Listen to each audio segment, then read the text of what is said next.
Hoy vamos a estudiar las enseñanzas de Dios en la Biblia con el sermón titulado Día del Juicio y Día de la Salvación. Dios ha dado a toda la humanidad la oportunidad de arrepentirse en esta tierra y el tiempo para encontrarse con Él, construyendo una fe correcta. Llegará el día en que Dios juzgará a cada persona según sus actos y separará a los que entrarán en el cielo de los que no. Este día se llama el Día del Juicio. El Día del Juicio es el día de la salvación, desde la perspectiva de las personas que serán salvas. El Día del Juicio y el Día de la Salvación no son días distintos. Será el Día de la Salvación para los que se van a salvar, y será el Día del Juicio para los que recibirán el castigo eterno. Entonces, tenemos que considerar seriamente qué criterios utilizará Dios para determinar si concederá el castigo o concederá la salvación en el día del juicio.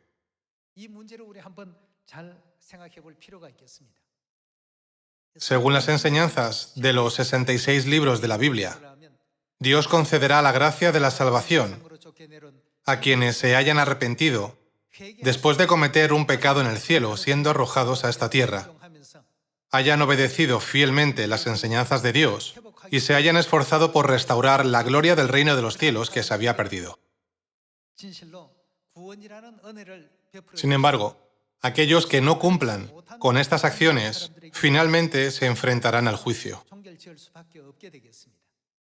Entonces, debemos reflexionar sobre la historia del pasado, pensando qué es lo que agrada a Dios y qué es lo que le provoca a su ira.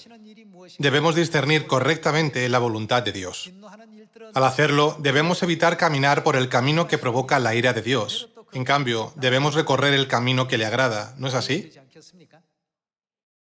Así que hoy veremos qué tipo de personas provocaron la ira de Dios y cuáles fueron sus acciones para que la ira cayera sobre ellos. En primer lugar, veamos el caso de Judas Iscariote, que traicionó a Dios en Mateo capítulo 26.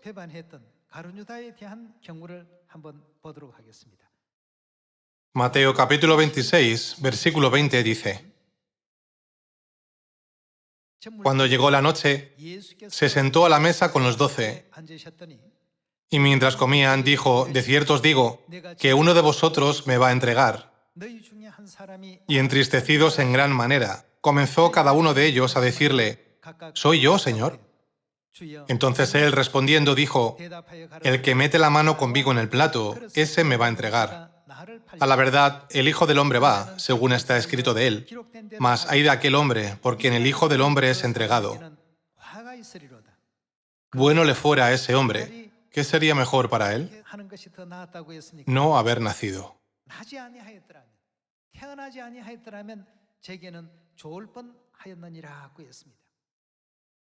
Según la Biblia, una de las razones por las que Judas Iscariote traicionó y vendió a Jesús fue que las acciones del propio Jesús no satisfacían sus expectativas. Donde quiera que iba Jesús, había gente que aceptaba sus enseñanzas. Por otro lado, también hubo personas que lo calumniaron y obstaculizaron. Hubo gente que alabó a Jesús y hubo gente que no. Aunque Jesús fue ridiculizado, permaneció en silencio, preocupándose únicamente por la salvación de la humanidad. Judas Iscariote esperaba que Jesús destruyera en un instante a todos los romanos que habían oprimido a los israelitas. Esperaba que Jesús aniquilara al Imperio Romano en un día por el bien de los israelitas. Esperaba que el Mesías fuera un guerrero fuerte, lleno de carisma, con un liderazgo poderoso y victorioso en las guerras. Sin embargo, no encontró esas características en Jesús. Más bien, Jesús fue siempre gentil, humilde y pacífico. Solo hablaba del reino invisible de Dios. Por eso, la fe de Judas Iscariote en Jesús se fue debilitando. Al principio, debió de tener una fe tan fuerte en Jesús que pudo convertirse en uno de los apóstoles, ¿no es verdad? Sin embargo, Al seguir observando a Jesús, llegó a la conclusión de que no era diferente a él. En realidad, Jesús no parecía mejor que él a sus propios ojos. Así que hizo un plan para venderlo por el precio de 30 monedas de plata, conspirando con los sumos sacerdotes. Dios nos pregunta, ¿qué creen que le pasará a Judas Iscariote en el día del juicio? ¿Dónde estará de pie? Previendo el resultado final de Judas Iscariote, Jesús dijo, lo que tiene que pagar por el pecado que cometió en el cielo ya es muy grave, pero ahora también tendrá que pagar por el pecado que cometió en esta tierra. Habría sido mejor que no hubiera nacido.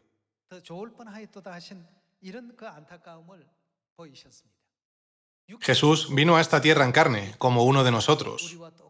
Comió como nosotros, conversó como nosotros, y utilizó las palabras de la Biblia para enseñar. Entonces, Judas Iscariote empezó a considerarse mejor que Jesús. Cuando los soldados romanos cobraban impuestos, Jesús también los pagaba. A los ojos de Judas Iscariote, Jesús no parecía el Mesías, que tiene un poder omnipotente.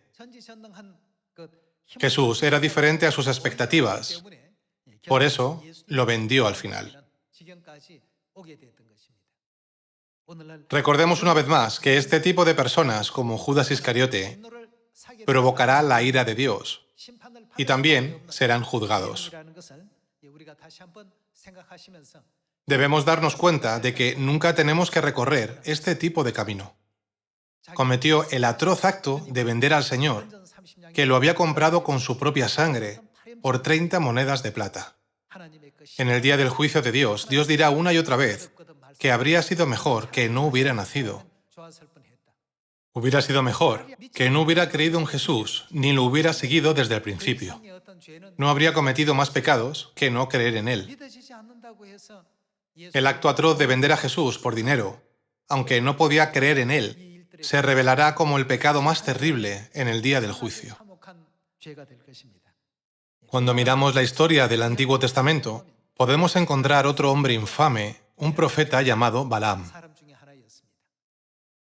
Fue invitado por Balac, rey de Moab, y se le pidió que maldijera a los israelitas, ya que era un profeta.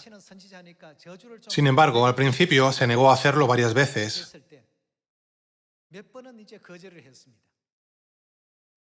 Al principio dijo, ¿cómo me atrevo a maldecir al pueblo de Dios? Finalmente ideó un plan muy ruin, que resultaría en la maldición del pueblo de Dios. Informó del plan al rey Balac. El profeta Balaam hizo que el rey Balac pusiera una trampa ante los israelitas para que comieran comidas sacrificadas a los ídolos y cometieran fornicación. Esto provocó la ira de Dios y su furia se derramó sobre los israelitas, causando la muerte de 24.000 personas en un día.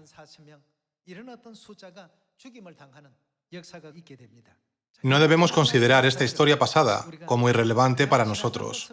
Más bien, debemos reflexionar sobre nosotros mismos, pensando si nuestra alma no estará en esa posición de provocar la ira de Dios sin darnos cuenta para que podamos permanecer rectamente ante Dios. Debemos esforzarnos por convertir el día del juicio en el día de la salvación para nosotros. Leamos Números capítulo 25, versículo 1. Dice: Moraba Israel en Sittim, y el pueblo empezó a fornicar con las hijas de Moab, las cuales invitaban al pueblo a los sacrificios de sus dioses, y el pueblo comió, y se inclinó a sus dioses. Así, acudió el pueblo a Baal-peor, y el furor de Jehová se encendió contra Israel. Y Jehová dijo a Moisés: Toma a todos los príncipes del pueblo y ahórcalos ante Jehová delante del sol, y el ardor de la ira de Jehová se apartará de Israel. Entonces Moisés dijo a los jueces de Israel: Matad cada uno a aquellos de los vuestros que se hayan juntado con Baal-peor. Y aquí un varón de los hijos de Israel vino y trajo una madianita a sus hermanos, a ojos de Moisés y de toda la congregación de los hijos de Israel, mientras lloraban ellos a la puerta del tabernáculo de reunión. Y lo vio Finés, hijo de Eleazar, hijo del sacerdote Aarón, y se levantó de en medio de la congregación, y tomó una lanza en su mano, y fue tras el varón de Israel a la tienda, y los alanceó a ambos, al varón de Israel y a la mujer por su vientre, y cesó la mortandad de los hijos de Israel.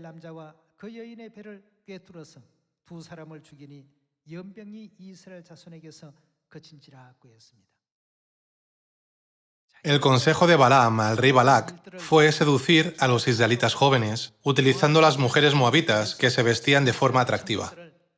Estas mujeres manipularon a los jóvenes para que pecaran contra Dios, haciéndoles adorar ídolos, lo que provocó que la maldición de Dios cayera sobre ellos.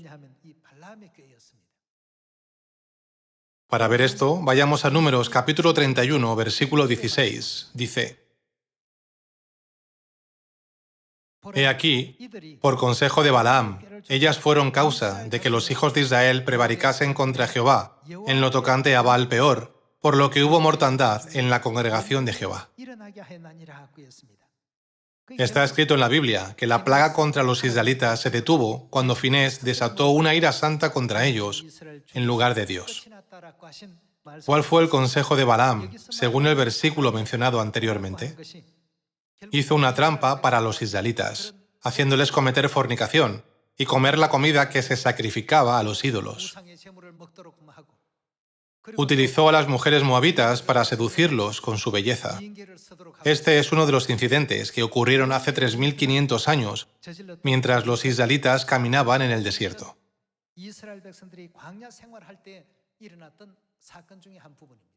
Dios nos recordó este incidente al mencionarlo en el libro de Apocalipsis. Confirmémoslo acudiendo a Apocalipsis capítulo 2. Una vez que llegue el día del juicio, no habrá otra oportunidad para volver al reino de los cielos y no habrá más momentos para arrepentirse. Debemos estar siempre atentos y tener cuidado de no ponernos del lado de los que serán juzgados, sino del lado de los que se salvarán. Veamos Apocalipsis capítulo 2, versículo 14. Pero tengo unas pocas cosas contra ti, que tienes ahí a los que retienen la doctrina de Balaam, que enseñaba a Balac. Balaam era un profeta de Dios y Balac era rey de los moabitas. ¿Qué le enseñó Balaam a Balac? A poner tropiezo ante los hijos de Israel. ¿Qué tropiezo puso? A comer de cosas sacrificadas a los ídolos y a cometer fornicación. Y también tienes a los que retienen la doctrina de los nicolaitas, la que yo aborrezco. Por tanto, arrepiéntete, pues si no, vendré a ti pronto y pelearé contra ellos con la espada de mi boca. ¿No significa esto que Dios derramará su ira? Nunca debemos caer en la trampa como en el consejo de Balaam. Balaam debería haber ayudado a los israelitas a prestar más atención a las palabras de Dios y a tener esperanza en el eterno reino de los cielos. En cambio, ideó un plan para que se dejaran seducir por las mujeres y comieran alimentos sacrificados a los ídolos. Terminaron adorando a los ídolos. ¿Quién dio el consejo contra los israelitas, haciéndoles perder el discernimiento? Fue un profeta llamado Balaam. Cuando el rey Balac le pidió que maldijera a los israelitas, no pudo rechazar la petición del rey. Ideó un plan dañino para hacer caer a los israelitas en una trampa y le dio el consejo al rey Balac. Hermanos, Dios dijo que Él mismo lucharía contra los que se aferran a la doctrina de Balaam en esta época también. ¿No significa esto que Dios derramará su ira? Cuando estas personas se presenten ante el tribunal, serán enviadas al cielo o condenadas a ir al infierno. Debemos tener un discernimiento correcto en esta época para poder obedecer siempre la voluntad de Dios y seguir su justo camino.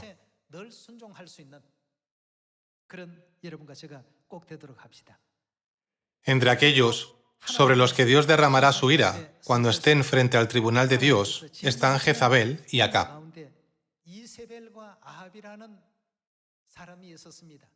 Acab era el rey de Israel. Jezabel era la esposa del rey Acab.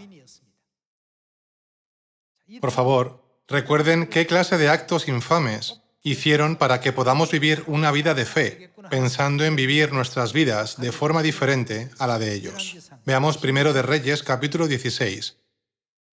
El capítulo 16, versículo 29 dice: Comenzó a reinar Acab, hijo de Omri, sobre Israel, el año 38 de Asa, rey de Judá. Y reinó Acab, hijo de Omri, sobre Israel, en Samaria 22 años. Y Acab, hijo de Omri, hizo lo malo ante los ojos de Jehová, más que todos los que reinaron antes de él, porque le fue ligera cosa andar en los pecados de Jeroboam, hijo de Nabat, y tomó por mujer a Jezabel, hija de Ed-Baal, rey de los Sidonios, y fue y sirvió a Baal, y lo adoró. Versículo 32. E hizo altar a Baal en el templo de Baal que él edificó en Samaria. Hizo también Acab una imagen de Asera, haciendo así Acab más que todos los reyes de Israel, que reinaron antes que él, para provocar la ira de Jehová Dios de Israel. En conclusión, podemos ver que Dios los castigó por sus malvados actos, incluso en esta tierra. Jezabel se enfrentó a una muerte miserable. La arrojaron por la ventana. Luego, su cadáver fue devorado por los perros. Así fue como la mataron. Dios simplemente explicó sobre el castigo de esas personas, usando lo que podemos ver y sentir en esta tierra. Leamos 2 de Reyes, capítulo 9, versículo 8. Dice: Y perecerá toda la casa de Acab, y destruiré de Acab todo varón, así al siervo como al libre en Israel. Y yo pondré la casa de Acab como la casa de Jeroboam, hijo de Nabat, y como la casa de Basa, hijo de Ahías. Y a Jezabel la comerán los perros en el campo de Jezreel, y no habrá quien la sepulte. Enseguida abrió la puerta y echó a huir.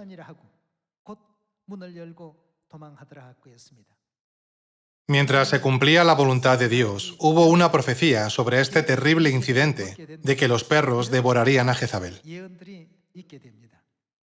Uno de los actos viles que hicieron Jezabel y Acab fue quitarle la viña a Nabot, ¿no es así? Leamos 1 de Reyes, capítulo 21, versículo 1. Pasadas estas cosas, aconteció que Nabot de Jezreel tenía allí una viña junto al palacio de Acab, rey de Samaria. Y Acab habló a Nabot diciendo: Dame tu viña para un huerto de legumbres, porque está cercana a mi casa, y yo te daré por ella otra viña mejor que esta. O si mejor te pareciere, te pagaré su valor en dinero. Y Nabot respondió a Acab: Guárdeme Jehová, de que yo te dé a ti la heredad de mis padres. Y vino Acab a su casa triste y enojado por la palabra que de Nabot de Jezreel le había respondido, diciendo: No te daré la heredad de mis padres. Y se acostó en su cama y volvió su rostro y no comió. Vino a él su mujer Jezabel y le dijo: ¿Por qué está tan decaído tu espíritu y no comes? Él respondió: Porque hablé con Nabot de Jezreel y le dije que me diera su viña por dinero, o que, si más quería, le daría otra viña por ella, y él respondió: Yo no te daré mi viña. Y su mujer Jezabel le dijo: ¿Eres tú ahora rey sobre Israel? Levántate y come y alégrate. Yo te daré la viña de Nabot de Jezreel.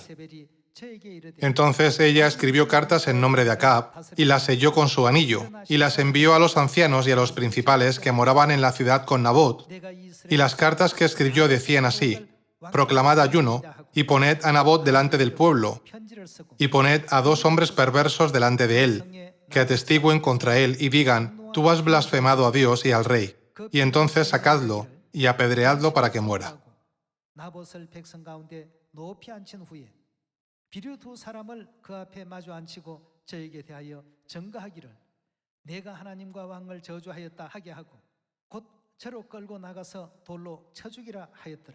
Este fue el vil plan de Jezabel.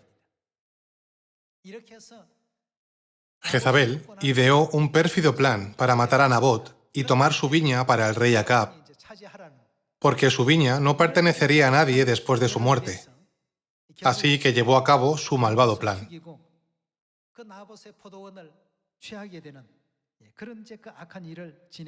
Continuemos con el versículo 11. Y los de su ciudad, los ancianos y los principales que moraban en su ciudad, hicieron como Jezabel les mandó, conforme a lo escrito en las cartas que ella les había enviado. Y promulgaron ayuno, y pusieron a Nabot delante del pueblo. Vinieron entonces 2 hombres perversos, y se sentaron delante de él. Y aquellos hombres perversos atestiguaron contra Nabot delante del pueblo, diciendo: Nabot ha blasfemado a Dios y al rey. Y lo llevaron fuera de la ciudad y lo apedrearon y murió. Después enviaron a decir a Jezabel: Nabot ha sido apedreado y ha muerto. Cuando Jezabel oyó que Nabot había sido apedreado y muerto, dijo a Acab: levántate y toma la viña de Nabot de Jezreel, que no te la quiso dar por dinero, porque Nabot no vive, sino que ha muerto. Y oyendo Acab que Nabot era muerto, se levantó para descender a la viña de Nabot de Jezreel, para tomar posesión de ella.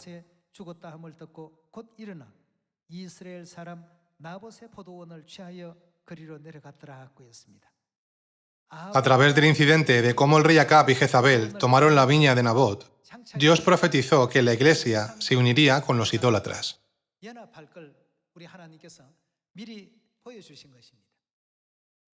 Nabot representa al pueblo de Dios que trató de guardar la verdad de Dios cuando Satanás trató de quitarles la verdad. Como siguieron manteniendo la verdad con firmeza, Satanás proclamó el Edicto de Milán en el año 313 después de Cristo y exaltó la Iglesia en el Imperio Romano, donde se adoraba al dios Sol, haciendo creer a los cristianos que la Iglesia era reconocida por el mundo.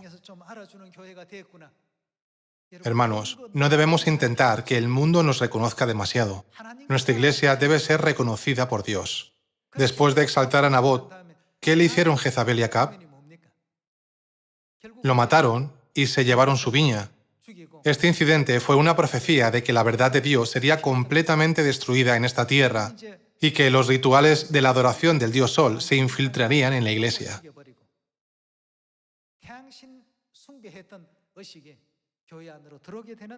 Dios nos dio la profecía sobre la historia de la Iglesia a través de Acab, Jezabel y el incidente de la viña de Nabot.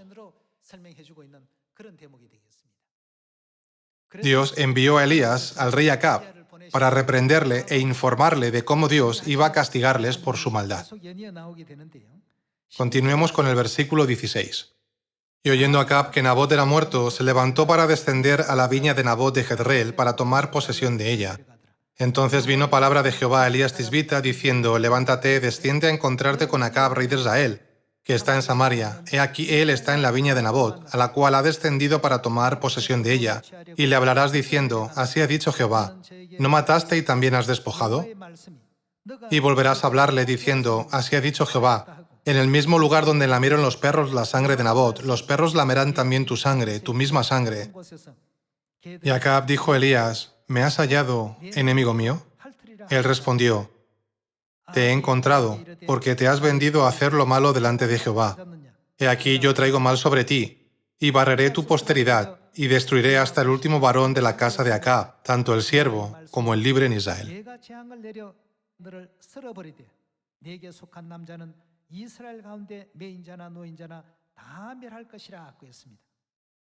Por lo tanto, a través del sermón de hoy debemos comprender y darnos cuenta de que aquellos que no agradan a Dios se convertirán en objeto de juicio. Los apóstoles y los profetas guardaron su fe hasta el final, incluso escondiéndose en el desierto, en los montes y en las cuevas para guardar la verdad. Sin embargo, la Iglesia acabó adoptando la religión del dios Sol, cambiando el día de reposo por el domingo y la Pascua por la Navidad. La forma en que se cambiarían los tiempos y las leyes establecidas por Dios ya fue profetizada a través del incidente del rey Acab y la viña de Nabot.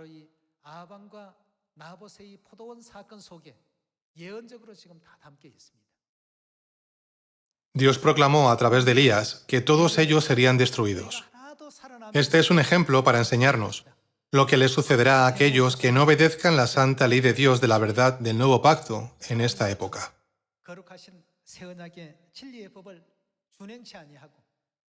Los que guardan el culto dominical o la Navidad se enfrentarán al mismo castigo que el de Acab y Jezabel. Podemos entender esto a través de las profecías de la Biblia.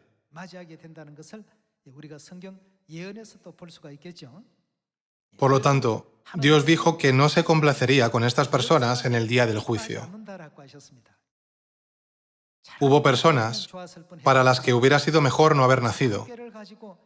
Uno de ellos fue un hombre llamado Balaam, que dio consejos perversos, que hicieron que el pueblo de Dios cayera en la idolatría y la destrucción, poniéndose del lado de los hombres con poder mundano.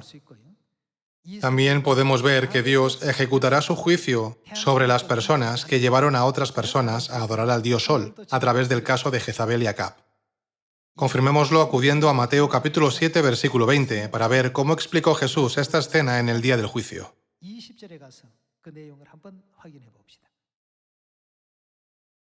Así que, por sus frutos los conoceréis. No todo el que me dice Señor, Señor, entrará en el reino de los cielos, sino el que hace la voluntad de mi Padre, que está en los cielos. Para los que hacen la voluntad del Padre, es decir, para los que entrarán en el cielo, el día del juicio será el día de la salvación. El versículo 22 dice: muchos me dirán en aquel día, Señor, Señor, ¿no profetizamos en tu nombre y en tu nombre echamos fuera demonios y en tu nombre hicimos muchos milagros? Y entonces les declararé: nunca os conocí, apartaos de mí, hacedores de maldad.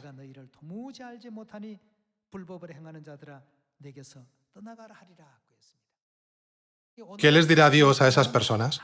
En el día del juicio Dios les dirá: nunca os conocí, apartaos de mí, hacedores de maldad. Continuemos con el versículo 24.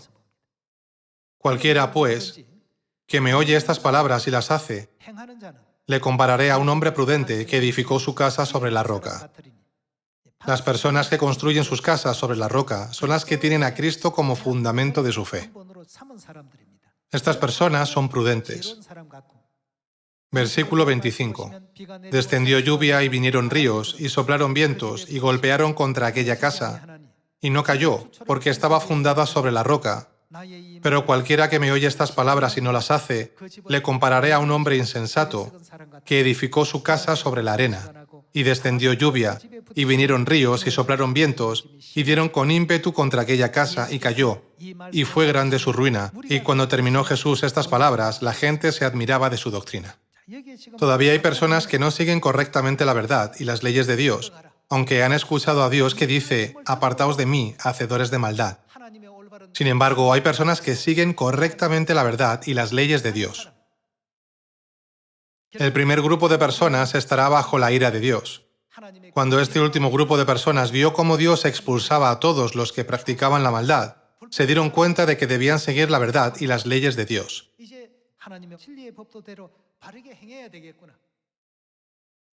¿Sobre qué construyeron su fe estas personas? Construyeron su fe sobre la roca. Han aceptado, creído y seguido todas las enseñanzas de Cristo, que es la roca. Comprendieron que debían permanecer en los decretos, estatutos y leyes de Dios para poder entrar en el reino de los cielos. También en esta época se acerca el día de la salvación y el día del juicio.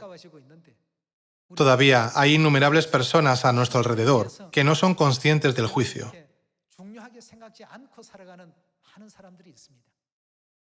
Sin embargo, hemos recibido al Padre Celestial y a la Madre Celestial, siendo llamados a la verdad, donde el Espíritu y la Esposa nos invitan a venir.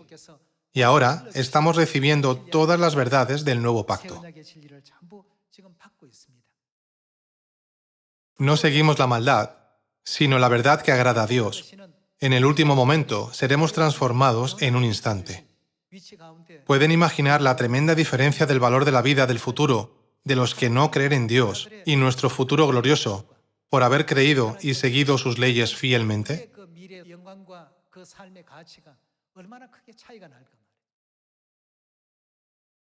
Por eso, no debemos tomar a la ligera la parábola del rico y Lázaro, en la que Lázaro va al cielo y el rico al infierno.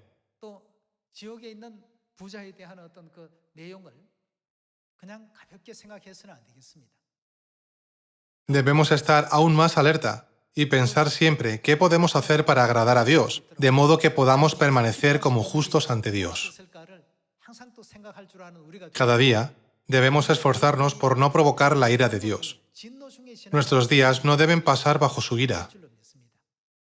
Cuando estábamos en el cielo ya hacíamos muchas cosas malas que podían provocar la ira de Dios. Por eso fuimos arrojados a la tierra. Por lo tanto, a partir de ahora, vivamos cada día de una manera que sea digna de escuchar de Dios Verdaderamente sois mis hijos e hijas. En este bendito día de reposo, demos más gloria y alabanzas eternas a Dios Elohim, Dios Padre y Dios Madre, por despertarnos y permitirnos caminar por el glorioso camino que nos conduce al eterno reino de los cielos. Con esto, me gustaría concluir el sermón de hoy. Muchas gracias.